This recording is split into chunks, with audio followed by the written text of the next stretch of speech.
कर रहे हैं। आपका बहुत बहुत धन्यवाद, आपने बोलने का मौका दिया। Thank you. Dr. Ricky Andrew.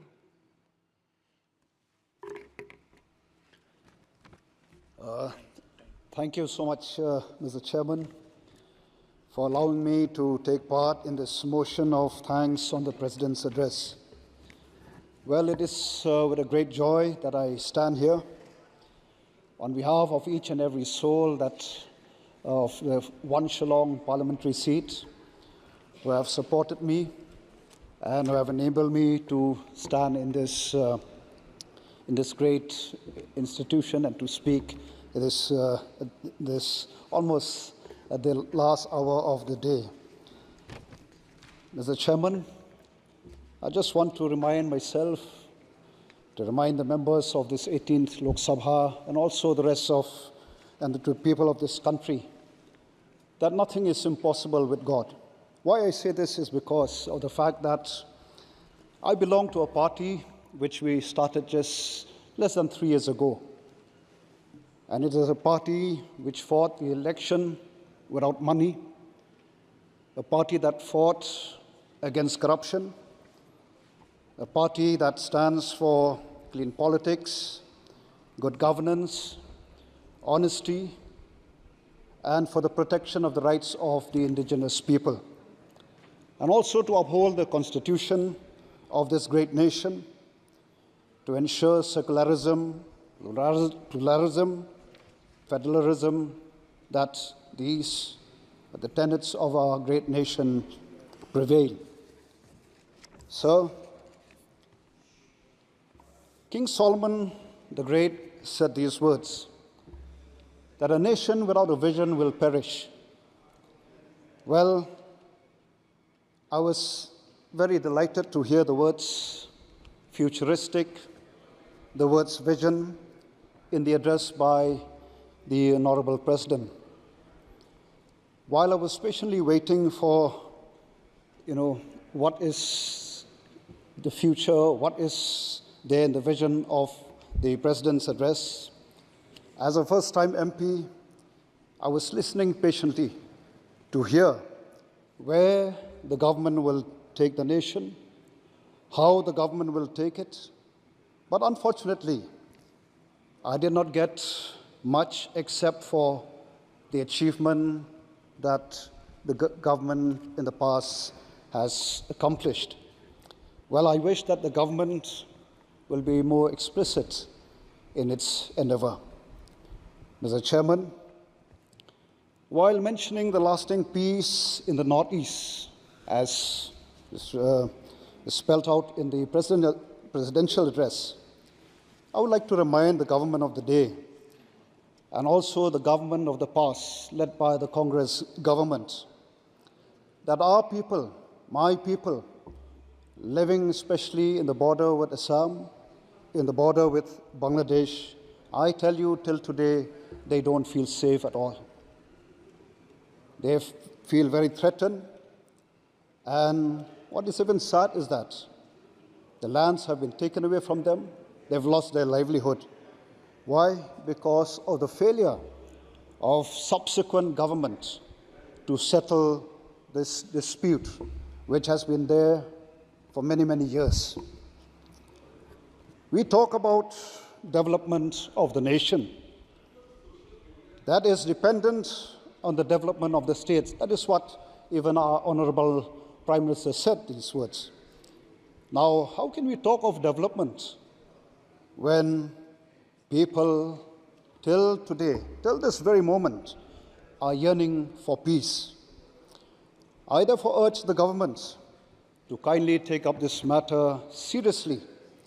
And I wish and I hope that the Prime Minister himself will take the lead in putting an end to this long pending issue in the interests of our great nation in general and in the interests of my people, especially those living in the border areas. Mr. Chairman, there's a saying that small is beautiful.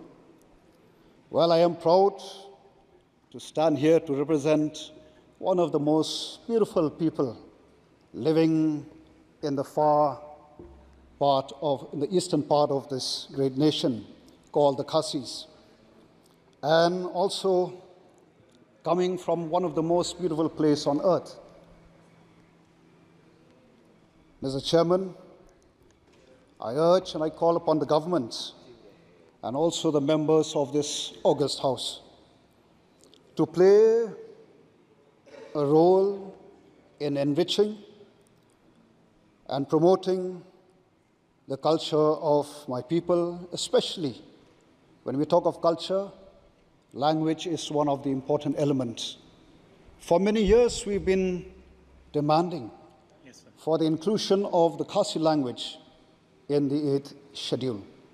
I hope, with the support of members, that one day, just like while I was sitting here, from day one, hearing our friends speaking their own language, how I wish that one day, very soon, that you will also get to hear the language that I speak, the Khasi language.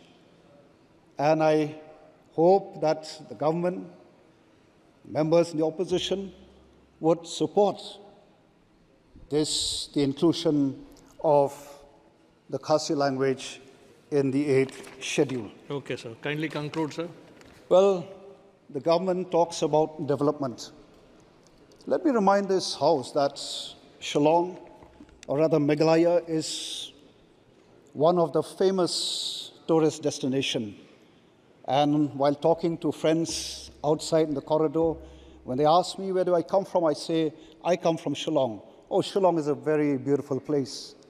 I hope members who have never visited Shillong, or Meghalaya for that matter, would one day make it a point to visit Meghalaya. But the sad part is that Meghalaya is now almost 52 years old. Unfortunately, till today, well, we have an airport, but an airport which is not where big planes cannot land. Even though the fact remains that Shillong, or rather Meghalaya, tourism has so much potential. Thank you, sir. Please continue. Let me finish, sir. This is my maiden speech. I'll just take a few more points.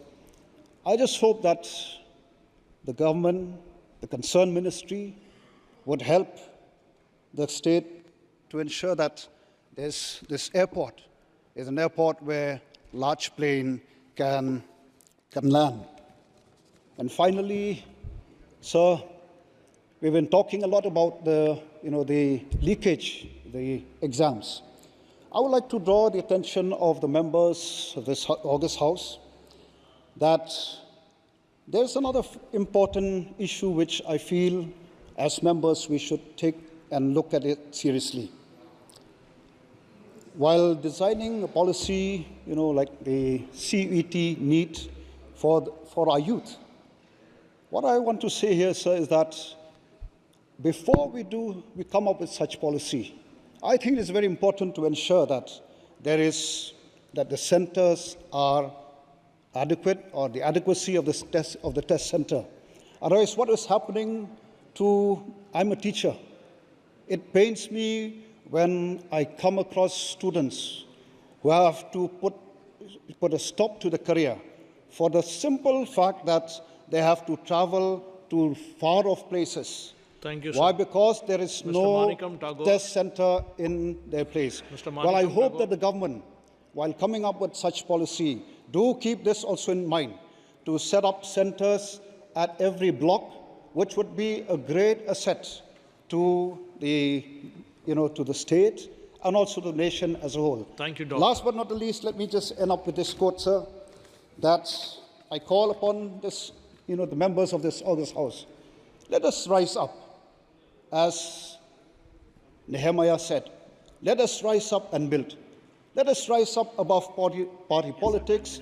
Let us rise up above caste, religion, and creed, and let us build this nation.